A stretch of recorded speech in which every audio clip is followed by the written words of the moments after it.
আসসালামু আলাইকুম viewers, welcome to Tamanna's kitchen. চলে আসলাম নতুন আরও একটি রেসিপি নিয়ে। আজকে আমি আপনাদেরকে তৈরি করে দেখাবো খুবই মজাদার শাহি টুকরা রেসিপি। এটা কিন্তু বানানো খুবই সহজ, আর আমি আজকে আপনাদেরকে খুবই সহজভাবে ঘরোয়া কিছু উপকরণ দিয়ে বানিয়ে দেখাবো। তাহলে চলুন ভিউয়ার্স, দেরি না করে রেসিপিতে যাওয়া যাক।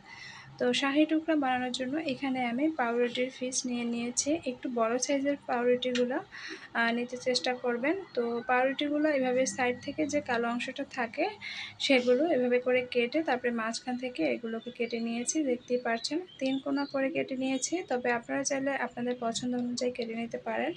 আর সাইডের এইগুলো দিয়ে আমি পরে ব্রেড ক্রাম্বস বানিয়ে নিব। তারপরে চুলায় একটা হাঁড়ি বসিয়ে এর মধ্যে আমি তেল দিয়ে দিয়েছি, আর এখানে 1 টেবিল চামচ ঘি দিয়ে দিয়েছি। ঘি দিলে স্মেলটা সুন্দর আসে, তবে আপনারা চাইলে কিন্তু পুরোটাই ঘি দিয়ে ভেজে নিতে পারেন। তো ঘিটা যখন গলে যাবে তখন এক এক করে আমি এই পাউরুটির পিসগুলো দিয়ে দিব।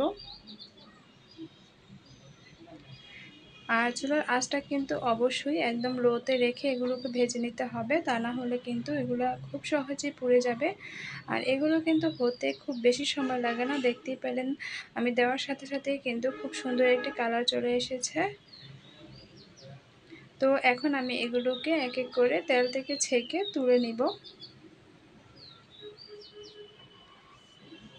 তো দেখতেই পাচ্ছেন আমি এগুলোকে তেল থেকে ছেঁকে তুলে নিচ্ছি। আমি এক এক করে সবগুলোই এভাবে ভেজে নেব।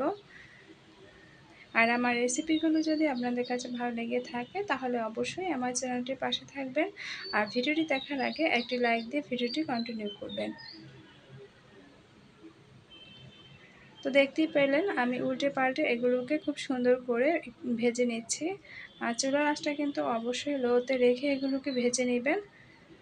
তো আমি একইভাবে সবগুলো ভেজে নিয়েছি। তারপরে আমি এরকম হাফ কেজি পরিমাণে একটি ফুল ক্রিম দুধের প্যাকেট নিয়ে নিয়েছি। আর ফুল ক্রিম দুধটা দিয়ে করলে এটা কিন্তু খেতে বেশি ভালো লাগে।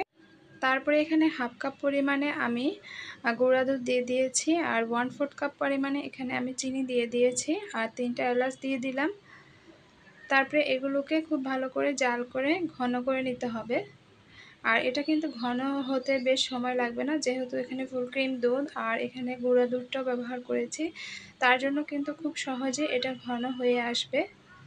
তো আপনারা চাইলে কিন্তু এখানে কিছু বাদাম কুচি, কিশমিশ এগুলো দিতে পারেন। তো আমি যে এলাচগুলো দিয়েছিলাম সেই এলাচগুলো আমি তুলে নিচ্ছি।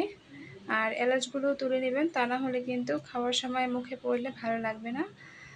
তো দুধটা যখন হয়ে যাবে ঘন হওয়ার পরে আমি এর উপরে যে রুটিগুলো ভেজে রেখেছিলাম তার উপরে আমি এই মালাইটা এর মধ্যে দিয়ে দিচ্ছি। আর এটা কিন্তু মানে ঠান্ডা হওয়া লাগবে না, গরম থাকা অবস্থায় এর মধ্যে দিয়ে দিয়েছি। এই তো তৈরি হয়ে গেল আমার শাহি টুকরা রেসিপি। অবশ্যই একবার হলেও বাসায় এভাবে ট্রাই করে দেখবেন। খুব সহজ একটি রেসিপি, তবে খেতে কিন্তু খুবই মজা। তাহলে আজকে এখানেই বিদায় নিচ্ছি। আল্লাহ হাফেজ।